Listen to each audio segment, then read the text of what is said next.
kajian hadis secara tematik. Itu tujuan utamanya.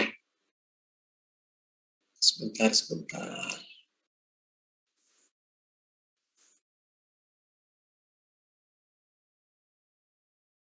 Agak lemot sebentar ya.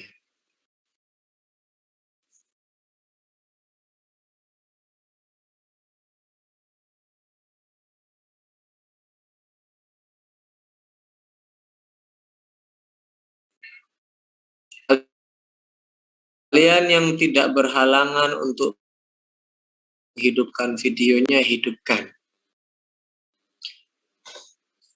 Oke, kalau sudah kelihatan,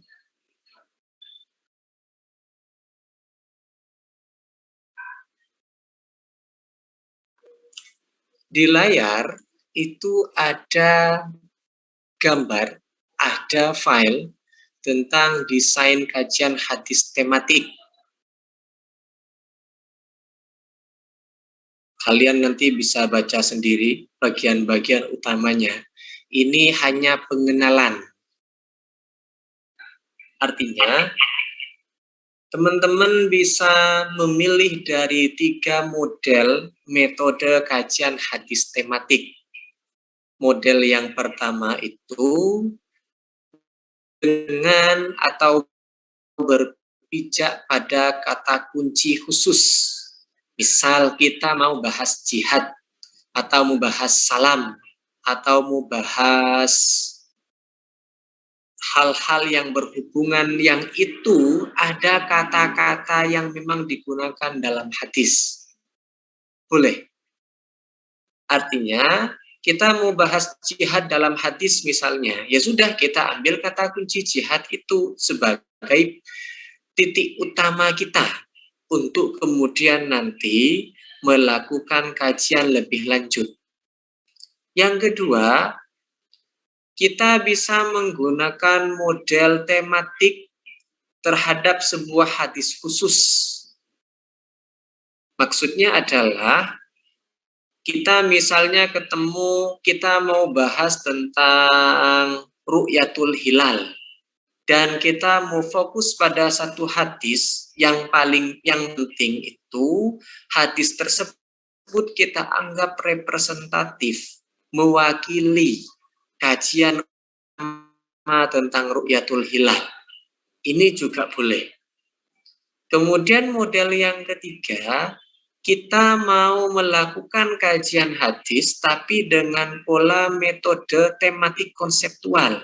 Tematik konseptual itu berarti kita mau mengkaji sesuatu yang tidak ada kata kuncinya di dalam hadis Nabi secara khusus. Misal kita mau bahas kehidupan multikultural misalnya, atau moderasi beragama, atau fashion dan sebagainya. 3 kata kunci ini kan tidak ada di dalam hadis Nabi. Kata-katanya tidak ada, tapi secara konsep ada. Kita misalnya membahas tentang fashion. Berarti secara konsep fashion ini berhubungan dengan cara berpakaian, cara berperilaku, dan sebagainya. Maka ketika kita membahas fashion dalam hadis-hadis Nabi, berarti kita akan bahas hadis-hadis yang berhubungan dengan cara berpakaian, memilih warna pakaiannya, ukurannya, kalau memang ada tentu saja, dan lain-lain. 3 model di atas sebenarnya punya langkah khusus. Ada langkah-langkah konkret. Artinya, kalau teman-teman memilih untuk model menggunakan kata kunci tertentu, maka langkah-langkahnya begini, misalnya begitu. Kalau memilih cara yang kedua atau yang ketiga, itu ada cara sendiri. Saya tidak bisa membahas itu lebih panjang lebar karena persoalan waktu kita. Biar kalian bisa segera menyelesaikan apa yang menjadi tugas kalian. Tapi yang pasti di dalam buku ini, karena ini sifatnya pengantar, kita bisa membacanya. Kemudian, ini cara yang paling mudah yang bisa teman-teman praktikkan nanti saat menyelesaikan beberapa tantangan kita. Sebentar, saya cari dulu.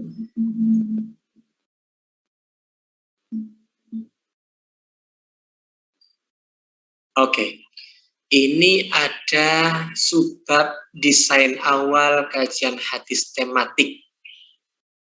Ini cara yang paling mudah biar kita agak lebih gampang. Misal, hal pertama yang perlu kita lakukan, pilihlah tema yang relevan. Setelah itu, pastikan kita kajian. Saya ulangi, pertama teman-teman harus memilih tema yang relevan. Tapi dalam konteks ini, teman-teman tidak perlu bingung cari tema apa, karena kemarin sudah kita bantu temanya. Ada hadis tentang perpecahan umat, ada hadis tentang minum sambil berdiri, perempuan melakukan perjalanan sendirian, dan sebagainya. Jadi, teman-teman di dalam beberapa tema yang ada dipersilahkan untuk memilih atau dipilihkan oleh koordinator kelas. Setelah ketemu temanya, kan sudah ketemu kemarin, kita tentukan tujuan dari kajian kita. Misal, karena hadis tematik itu tujuan utamanya untuk mendapatkan gambaran yang komprehensif. Komprehensif itu bahasa lainnya menyeluruh atau lengkap atau sempurna, maka kita bisa menentukan bahwa kajian dari hadis ini untuk menentukan, untuk mendapatkan gambaran yang komprehensif tentang tema, anggaplah tema yang mau kita pilih adalah hadis-hadis tentang perpecahan umat. Ini langkahnya agak panjang, tapi kita skip dulu, kita lanjut pada poin kedua. Setelah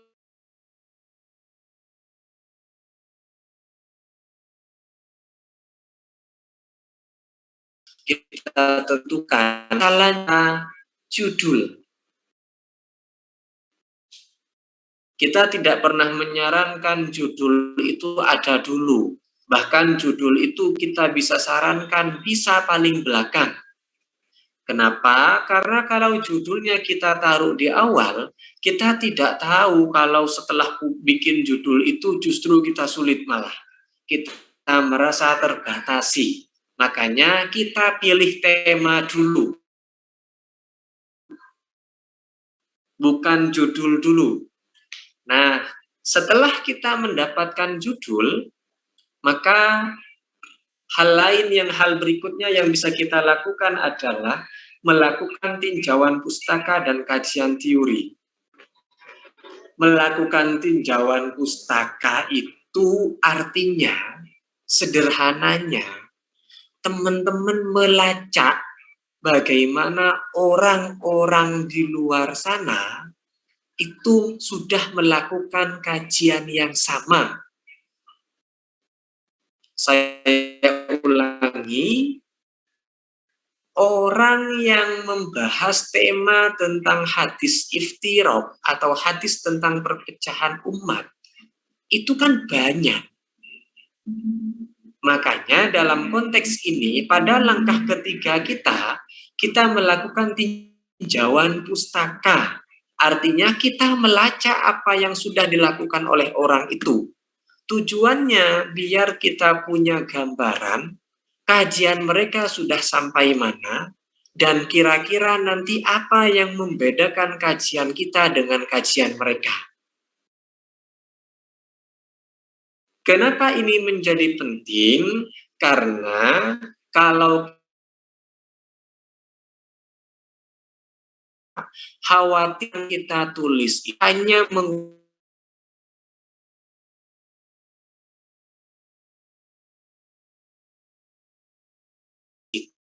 hak itu kita kuliah, salah satu tujuan utamanya untuk mengembangkan keilmuan. Makanya kalau kita hanya mengulang apa yang sudah dilakukan oleh orang, berarti ilmu itu tidak berkembang. Begitu gambaran sederhananya. Kemudian, langkah sederhana lain yang bisa kita lakukan dalam proses melakukan kajian hadis secara tematik adalah menentukan alur metodologis. Alur metodologis itu maksudnya kita menentukan setelah kita sudah mendapatkan gambaran tentang tengah dikaji orang, kemudian kita pastikan bahwa pilihan kita itu berbeda. Kita pada bagian ini harus menjelaskan langkah-langkah kita seperti apa. Misalnya begini. Misalnya pada tinjauan pustaka kita bilang, pada dasarnya pembahasan tentang hadis mengenai perpecahan umat itu dilakukan oleh banyak ahli. Sebagian melihat pada aspek sanad, sebagian fokus pada aspek matan, dan sebagainya. Misalnya begitu. Kemudian kita tegaskan, pada bagian ini, hal yang membedakan kajian penulis dengan kajian yang pernah dilakukan adalah penulis mencoba untuk memberikan gambaran yang lebih komprehensif terhadap atau tentang tema-tema terkait. Anggaplah kita bilang begitu. Kemudian, pada alur metodologis ini, kita bilang, dalam rangka mendapatkan gambaran yang komprehensif tentang tema terkait, maka saya terlebih dulu melakukan pelacakan terhadap hadis-hadis iftiraq, kemudian saya memetakan berdasarkan tipe-tipe secara khusus dan sebagainya. Itulah. Jadi ini tentang alur metodologis itu kita bercerita tentang langkah-langkah kita bagaimana di dalam membahas tema itu. Nah kemudian yang dimaksud alur metodologis itu, tapi saya agak kesulitan di dalam membaca paragraf yang sebanyak ini. Nanti teman-teman bisa pinjam ke teman yang lain aja. Kemudian ini cara yang paling mudah. Kalau tadi itu gambarannya agak umum, ini sudah masuk ke yang lebih spesifik lagi. Jadi apa yang harus kita lakukan? Pertama, kumpulkan hadis yang setema. Kalau teman-teman kebetulan dapatkan tugas untuk melakukan kajian tematik terhadap hadis tentang perpecahan umat, maka kumpulkanlah hadis yang setema. Kemudian, pilihlah satu hadis utama dan pastikan kualitas. Pilih hadis utama itu misalnya begini. Ini cara lain loh ya, cara lain yang mungkin lebih aplikatif, lebih mudah untuk kita terapkan. Jadi kita dapat tugas kajian hadis tematik tentang perpecahan umat.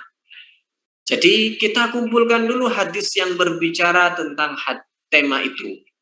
Kemudian pilih satu hadis saja sebagai hadis utama. Kan kebetulan hadis tentang perpecahan umat itu kan ada di dalam Sunan At-Tirmidzi, ada di dalam Sunan Ibnu Majah, ada di dalam Sunan Abi Dawud, ada di dalam Sunan Ahmad, ada di dalam Sunan At-Tirmidzi. Ini kalau di dalam kitab hadis yang 9. Yang pasti tidak ada dalam Sahih Muslim, tidak ada dalam Sahih Bukhari, dan tidak ada di dalam Sunan An-Nasa'i. Kita kumpulkan dulu hadis yang berbicara tentang tema yang sama, pilih satu hadis saja, tapi kita pastikan kualitasnya. Satu hadis yang kita pilih itu pastikan kualitasnya minimal hasan. Kemudian langkah berikutnya kita pindah pada lakukan takhrij. Setelah kita tentukan satu hadis utama, kita lakukan pelajaran lebih lanjut. Hadis-hadis yang lain itu ada di kitab mana saja, di bab apa saja.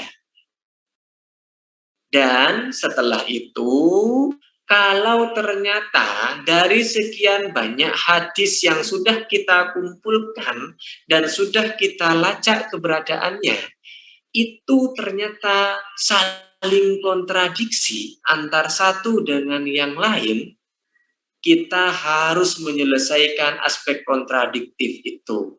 Misal kemarin kita sudah berbicara atau belajar tentang bahwa hadis-hadis Nabi itu ada kalanya secara misal ada saat di mana Nabi itu mengatakan orang yang membekam dan yang dibekam puasanya otomatis batal.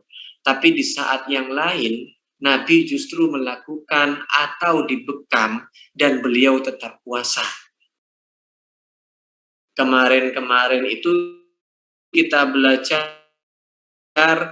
kalau ada hadis yang saling bertolak belakang, maka pilihannya kita satukan, kita kompromikan. Kalau tidak bisa, berarti kita terap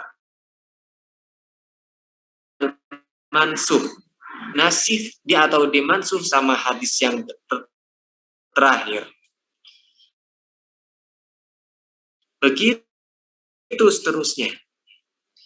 Kemudian hadis tersebut dengan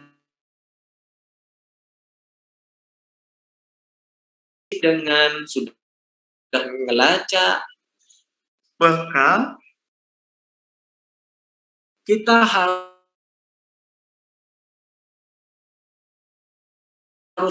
tahu. Kalau hadis yang kita dalam Bukhari dan di saat yang sama kita perlu tahu maksudnya apa, berarti kita nyarinya di kitab-kitab yang ditulis oleh ulama yang digunakan untuk menjelaskan hadis dalam Sahih Bukhari itu. Misal ada Fathul Bari, Yarasqalani, yang memang kitab itu beliau tulis untuk menjelaskan hadis-hadis Nabi yang ada dalam Sahih Bukhari. Penjelasannya. Yang kemudian hal lain yang bisa kita lakukan adalah kita melakukan analisis terhadap hadis itu secara kontekstual dan kemudian kita mendiskusikan ragam pendapat para ahli dan kemudian ini sebagai penutup kita membaca kembali apa yang sudah kita tulis. Ini bukan alur dalam penulisan artikel atau makalah, tapi beberapa poin ini kita menjadi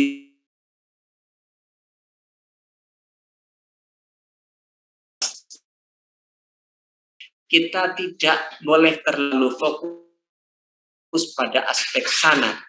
Artinya sanad itu bukan fokus kajian kita. Fokus kajian kita adalah matan. Karena fokus kajian kita adalah matan, kajian sanad itu sudah harus dipastikan tidak ada masalah. Kita sendiri atau kita merujuk pada yang disampaikan oleh para ahli.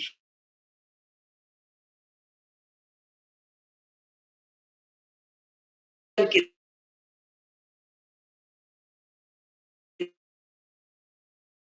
kita pilih untuk kita jadikan itu. Oke, teman-teman, kita desain kajian hadis kita yang harus kita selesaikan dalam waktu 10 hari beberapa jam. Artinya adalah teman-teman yang kebetulan memilih topik 1, 2, 3, dan 4 itu harus diserahkan hasil kerjanya pada hari Minggu.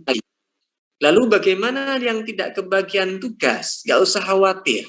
Yang tidak memilih tema itu tetap punya tugas. Tugasnya adalah melakukan review terhadap artikel yang sudah dilakukan oleh temannya. Melakukan review terhadap artikel yang itu ditulis oleh orang yang bertugas di dalam tema itu. Pertanyaan berikutnya.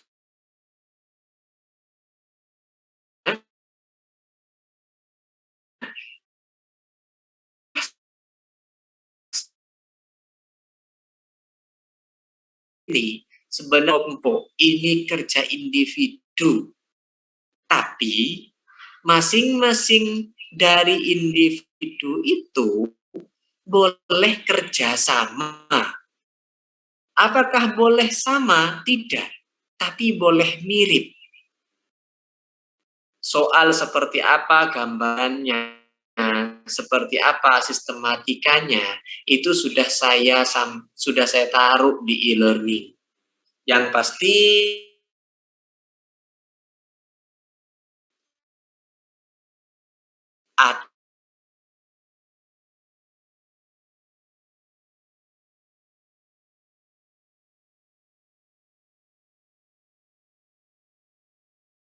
masuk sumber yang berkewajiban